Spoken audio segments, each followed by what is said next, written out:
혹시 이런 생각 안 해보셨나요? 왜 우리는 똑같은 실수를 계속 반복하는 걸까요? 특히 돈 문제, 그러니까 금융위기나 투기 광풍 같은 건요, 세대만 바뀌면 어쩜 그렇게 놀라울 정도로 비슷한 패턴이 나타나는지 모르겠어요.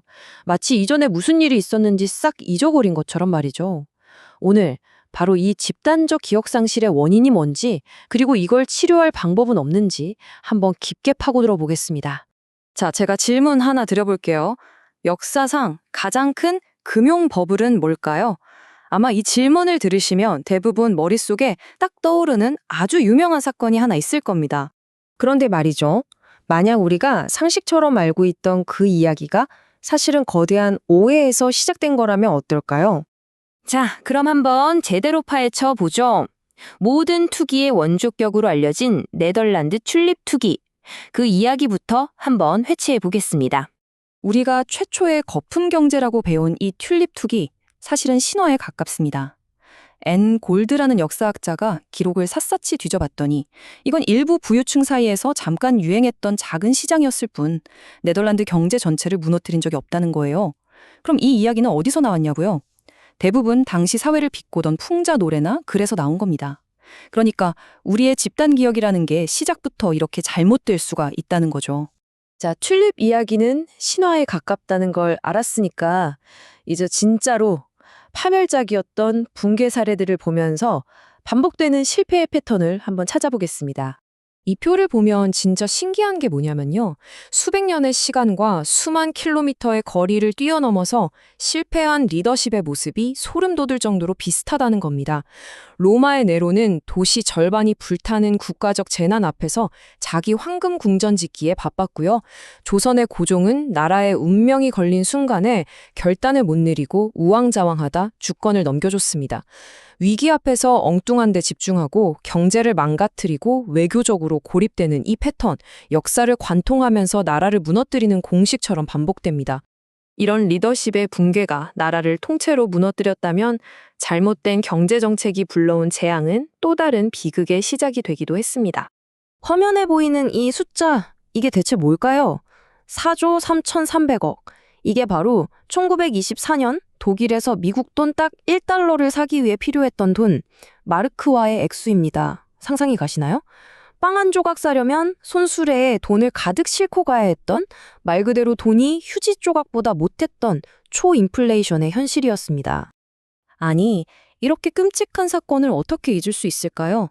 그런데 있습니다. 사회의 기억이라는 게 생각보다 굉장히 편파적이거든요. 그리고 바로 여기에 문제의 핵심이 있습니다. 예를 들어 볼게요. 제1차 세계대전, 그리고 거의 동시에 전 세계를 휩쓴 스페인 독감. 사망자 수만 따지면 스페인 독감이 훨씬 더 많았거든요. 근데 이상하게도 우린 전장만 똑똑히 기억하죠. 이 비교표가 모든 걸 말해줍니다. 제1차 세계대전은요, 수많은 기념비를 세우고 공휴일을 만들고 교과서에 대서특필하면서 사회 전체가 적극적으로 기억하려고 노력했습니다. 반면에 그보다 더 많은 사람의 목숨을 앗아간 스페인 독감은요, 그냥 개인의 아픔, 가족의 비극으로만 남았을 뿐 우리 모두의 기억으로 남기려는 사회적 노력이 거의 없었던 겁니다. 그러니까 핵심은 바로 이거예요. 기억은 그냥 가만히 있는다고 남는 게 아니라는 거죠. 사회 전체가 적극적으로 나서서 기념하고 이야기하고 의미를 부여해야만 비로소 우리 모두의 기억, 즉 집단 기억이 된다는 겁니다. 스페인 독감에는 바로 그 과정이 빠져 있었던 거죠. 그리고 이렇게 중요한 걸 잊어버리면 그 대가는 정말 혹독합니다. 네, 바로 역사가 되풀이되는 거죠. 대공황이요? 어느 날 갑자기 하늘에서 뚝 떨어진 재앙이 아니었어요. 사실 그 씨앗은 1차 세계대전이 끝났을 때 이미 뿌려져 있었는데 당시 사람들은 그 연결고리를 까맣게 잊고 있었던 거죠. 말 그대로 예고된 재앙을 향해 스스로 걸어 들어간 셈입니다.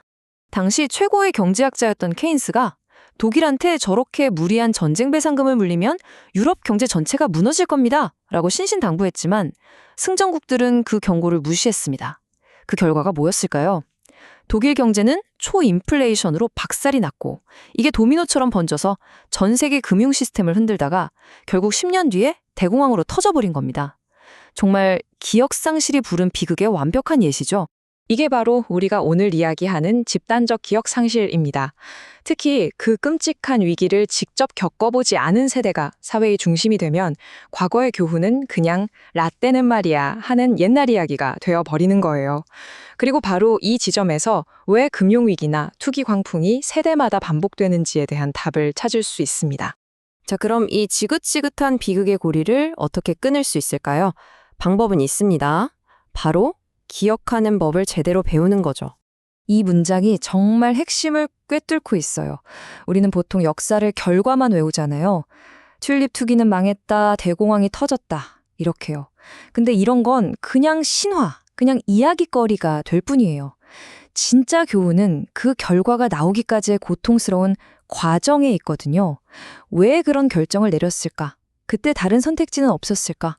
어떤 경고들이 무시당했을까? 이 복잡한 과정을 들여다봐야만 역사가 비로소 현실적인 교훈이 되는 겁니다. 그래서 우리가 해야 할 일은 딱 두 가지입니다.